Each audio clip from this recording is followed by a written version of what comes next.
এঁচোড় একটা কিন্তু খুব স্পেশাল আইটেম, যেটাকে আমরা গাছপাটা নামেও চিনি। তাই গাছে ফললেও এটাকে আমরা পাঁঠার মাংসের মতো জমিয়ে রান্না করি।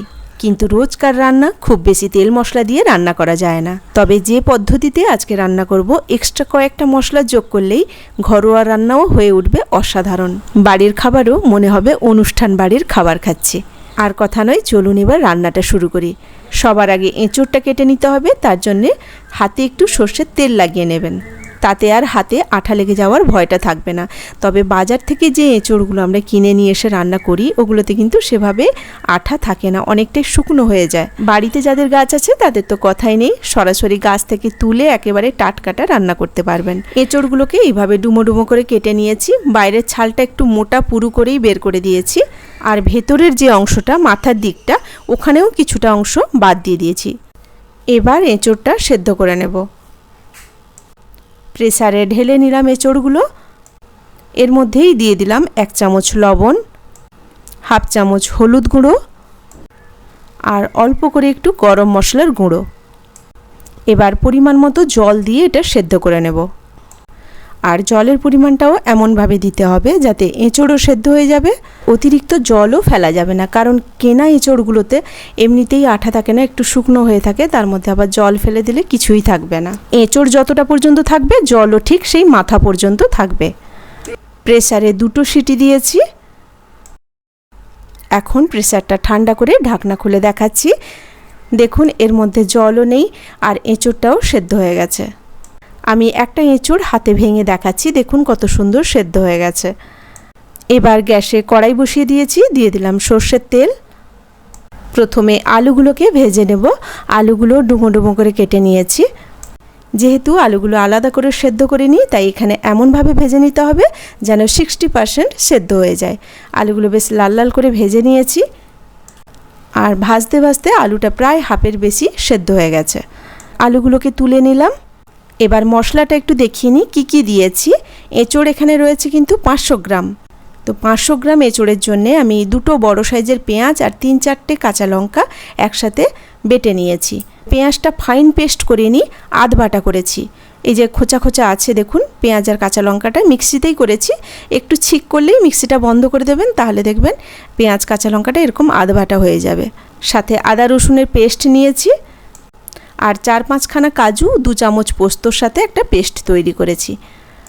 এবার সর্ষের তেলে প্রথমে দিয়ে দিলাম তেজপাতা, শুকনো লঙ্কা, গোটা গরম মশলা দিলাম, যেটায় 1খানা এলাচ আছে, লবঙ্গ, দারচিনি। এলাচের মুখটা একটু ফাটিয়ে দেবেন। খুব সুন্দর মশলার একটা ভাজা গন্ধ বেরোলে দিয়ে দেব পেঁয়াজ বাটা। এখানে একটা কথা বলে রাখি, পেঁয়াজ বাটাটা কিন্তু একদম ফাইন পেস্ট কোনো সময় করবেন না কোনো রান্নাতেই।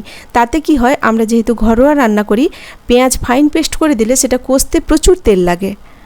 কিন্তু পেঁয়াজটাকে যদি এইভাবে আধ বাটা রাখেন, তাতে আমরা যে পরিমাণ তেল বাড়িতে ঘরোয়া রান্নার জন্য ব্যবহার করি, তাতেই খুব সুন্দর করে কষানো হয়ে যাবে। তো পেঁয়াজটাকে একটু ভালো করে কষিয়ে নেব। পেঁয়াজটা কষানো হয়ে গেছে। এবার এর মধ্যে দিয়ে দেব আদা রসুন বাটা।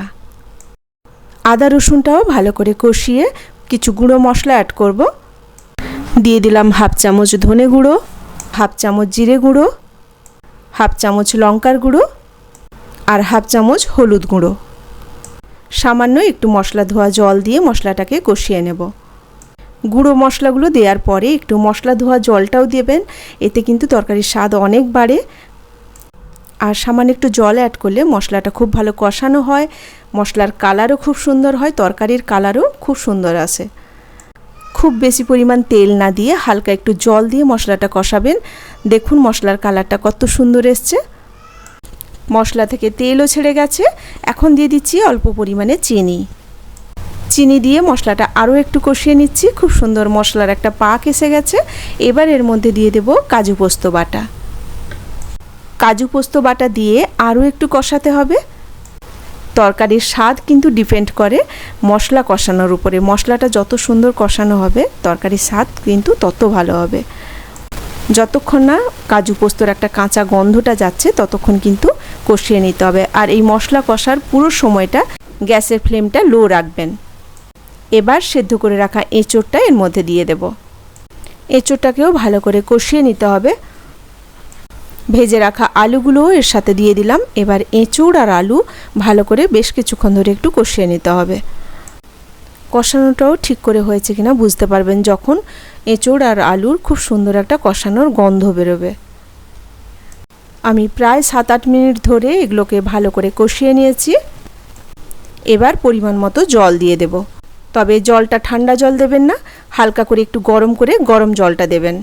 আমি এখানে মাঝারি সাইজের একটা বাটিতে 2 বাটি জল দিলাম। এই ধরনের কষানো রান্নাতে ঠান্ডা জলের থেকে গরম জলটা অ্যাড করবেন, তাতে কিন্তু তরকারি অনেক বেশি সুস্বাদু হয়। খুব বেশি জল দেওয়ার প্রয়োজন নেই, কারণ এগুলো অলরেডি সব সেদ্ধ হয়ে আছে। কিছুক্ষণ ফুটবে সেই অনুযায়ী জল দেব। জল দিয়ে আরও মিনিট 5 ফুটিয়ে নেব। হাফ চামচ ঘি দিয়ে দিলাম। ঝোলটা ঠিক এই রকম থাকবে, এই অবস্থায় বন্ধ করে দিতে হবে, কারণ এটা ঠান্ডা হলে আরও একটু শক্ত হয়ে যাবে।